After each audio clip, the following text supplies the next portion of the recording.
Excel 2013 facilite grandement la création de graphiques à partir de vos tableurs. Vous voyez que j'ai ici un petit tableau qui va associer différents pays, France, Angleterre, Espagne, avec des chiffres qui se trouvent ici associés à des années 2011 et 2012. Je souhaite créer un graphique pour mieux visualiser ces différentes données. Je vais donc sélectionner l'intégralité de mon tableau.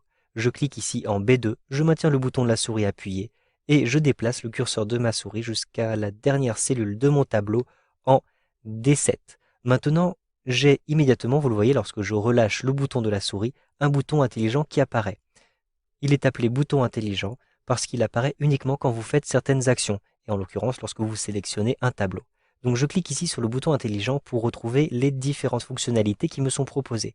Je peux modifier les mises en forme, mais je peux aussi retrouver les types de graphiques qui me sont proposés. Je clique sur graphiques et j'ai un certain nombre de graphiques recommandés qui apparaissent ici. Il me suffit de positionner le curseur de la souris sur l'un de ces graphiques proposés pour avoir un aperçu. Si vous souhaitez utiliser d'autres types de graphiques, vous pouvez simplement cliquer ici sur Autre graphique, un simple clic. Vous avez alors une fenêtre qui s'ouvre avec les différents graphiques recommandés qui apparaissent cette fois-ci sur le côté gauche de la fenêtre. Vous pouvez basculer vers tous les graphiques en cliquant ici sur l'onglet Tous les graphiques. Et vous avez maintenant accès à davantage de graphiques, des courbes, des secteurs, etc. Si je reste ici dans la catégorie histogramme, vous pouvez même choisir le type d'histogramme et donner un aspect 3 dimensions par exemple à votre histogramme. Pour l'instant, je vais annuler pour vous montrer qu'il y a d'autres manières d'insérer des graphiques. Lorsque vous avez sélectionné votre tableau, vous pouvez vous rendre à l'intérieur de l'onglet qui s'appelle Insertion. À l'intérieur de l'onglet Insertion, vous avez ici un groupe de fonctionnalités qui s'appelle Graphiques. Vous pouvez ajouter des graphiques recommandés. Si vous cliquez à cet endroit-ci, vous retrouvez la fenêtre que je vous avais montrée tout à l'heure. Je vais cliquer sur Annuler. Si vous savez exactement quel est le type de graphique que vous souhaitez utiliser pour votre tableau, je vous conseille de vous rendre dans le menu Insertion et ensuite de retrouver ici le type de graphique. Par exemple, je sais que je souhaite utiliser un histogramme. Je clique donc ici sur les histogrammes et je vais retrouver les différents types d'histogrammes qui existent. Je vais sélectionner l'histogramme groupé tout simple.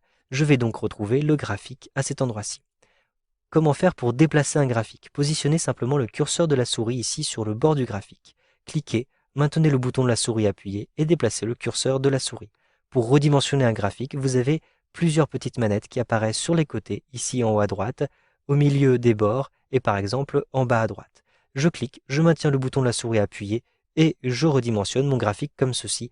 Vous le voyez, les différentes informations sont redimensionnées à l'intérieur de ma zone de graphique. Vous reconnaîtrez que les différentes en-têtes de lignes de votre tableau se trouvent maintenant en abscisse à l'intérieur de votre graphique. Ici, les valeurs qui se trouvaient à l'intérieur de votre tableau se trouvent en ordonnée à l'intérieur de votre graphique. Et enfin, les en-têtes de colonnes qui se trouvent dans votre tableau se trouvent maintenant dans les légendes, la légende de votre graphique. Sachez que vous pouvez intervertir ces éléments. Rendez-vous à l'intérieur de l'onglet Création. Cet onglet Création apparaît à partir du moment où vous sélectionnez le graphique, parce que si je clique sur le côté, vous le voyez, je n'ai plus d'onglet Création. Donc je sélectionne le graphique, je retrouve l'onglet Création, et ensuite je vais retrouver l'outil Intervertir les lignes et les colonnes. Un simple clic, et donc je vais retrouver maintenant, vous le voyez, en légende, les pays, et ici en abscisse, les années. Je vais intervertir à nouveau les lignes et les colonnes pour avoir ici chacune des années groupées par pays. Sachez que vous pouvez ensuite supprimer des éléments en modifiant directement la sélection qui se trouve à l'intérieur de votre tableau. Par exemple, je souhaite supprimer une année, je souhaite conserver uniquement l'année 2011. Je positionne le curseur de la souris ici, en bas à droite de mon tableau, je clique, je maintiens le bouton de la souris appuyé et je déplace le curseur de la souris ici, de manière à sélectionner uniquement 2011. Je relâche le bouton de ma souris et vous le voyez, le graphique est instantanément modifié. Je souhaite maintenant retrouver l'année 2012, mais je ne souhaite plus avoir l'Italie. Je vais donc remonter le curseur de ma souris, redimensionner la sélection, et vous le voyez, je vais ainsi modifier mon graphique, puisque maintenant, je n'ai plus l'Italie. Je souhaite maintenant modifier la disposition de ce graphique. Je vais me rendre à l'intérieur de l'onglet Création, et je vais avoir, vous le voyez, différentes dispositions rapides qui me sont proposées tout à gauche. Je clique sur Disposition rapide, et je vais ainsi pouvoir, vous le voyez, déplacer à la fois le titre du graphique, la légende du graphique, et les dispositions des différents éléments. Vous pouvez ajouter de nouveaux éléments, par exemple un petit tableau. Vous pouvez modifier le quadrillage, etc. Je vais choisir par exemple cette disposition-ci. Sachez que vous pouvez aussi très facilement modifier les couleurs de votre graphique. Cliquez dans la liste des couleurs et vous avez des jeux de couleurs qui vous sont proposés directement à l'intérieur de cette liste. Vous avez même des jeux monochromes si vous souhaitez accorder les différentes couleurs à l'intérieur de votre graphique. Je vais par exemple sélectionner ce jeu de couleurs-ci.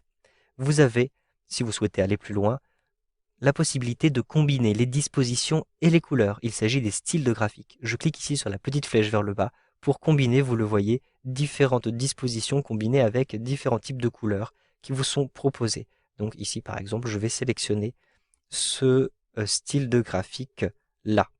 Pour aller encore plus loin, sachez que vous pouvez encore modifier le type de graphique. Je clique ici sur modifier le type de graphique et je peux retrouver les différents types de graphiques qui existent, appliquer un effet 3 dimensions à mon graphique par exemple. Je clique ici sur OK et la modification a tout de suite été prise en compte. Pour supprimer maintenant votre zone de graphique, simplement cliquez ici sur le graphique et utilisez la touche Supr de votre clavier. Vous supprimez immédiatement le graphique qui était sélectionné. Vous savez donc maintenant comment insérer un premier graphique avec Excel 2013.